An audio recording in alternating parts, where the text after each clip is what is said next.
High বন্ধুরা, আমার চ্যানেলে সবাইকে স্বাগত। আপনারা ভালো আছেন?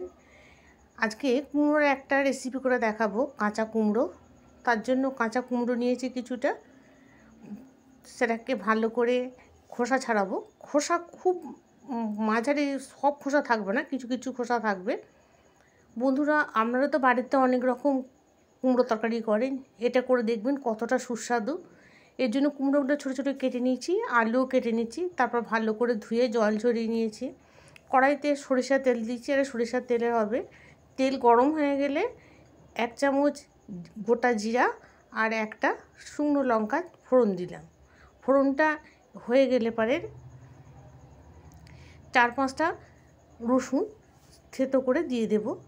রসুনটা একটু ভাজা ভাজা হয়ে যাবে। দেখুন বন্ধুরা, আপনারা বাড়িতে অবশ্যই এটা করে দেখবেন।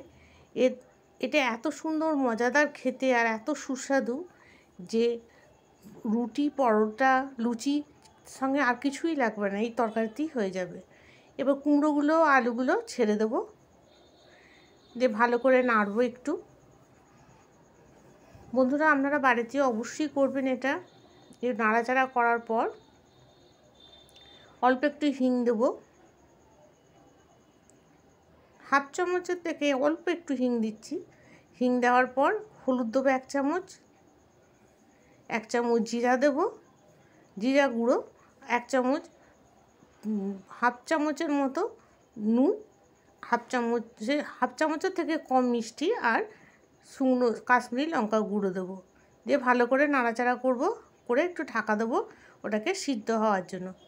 ঢাকা খুলে দেখুন বন্ধুরা, অনেকটাই সিদ্ধ হয়ে গেছে। এবার আমচুর পাউডার দেবো 1/2 চামচ। বন্ধুরা, বাড়িতে একবার করবেন। আর চিনি দেবো 1/2 চামচ। চিনিটা আপনারা বেশিও দিতে পারেন, কমও দিতে পারেন।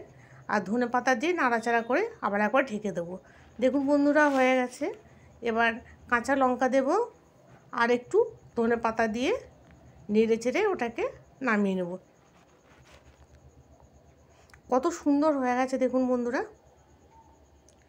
এটা যদি পছন্দ হয় একটা সাবস্ক্রাইব করবেন, সাবস্ক্রাইব করতে ভুলবেন না। পছন্দ না হলেও সাবস্ক্রাইব করবেন, একটা লাইক করবেন, শেয়ার করবেন, কমেন্ট করবেন। কমেন্ট, আপনাদের মতামত খুবই গুরুত্বপূর্ণ। কেমন হলো, খারাপ হলো না কেমন হলো আমি কিছুই জানতে পারবো না। অবশ্যই কমেন্ট করবেন, আর প্লিজ সাবস্ক্রাইব করবেন। আপনারা ভালো থাকবেন, সুস্থ থাকবেন, আর বাড়িতে অবশ্যই করবেন। নমস্কার।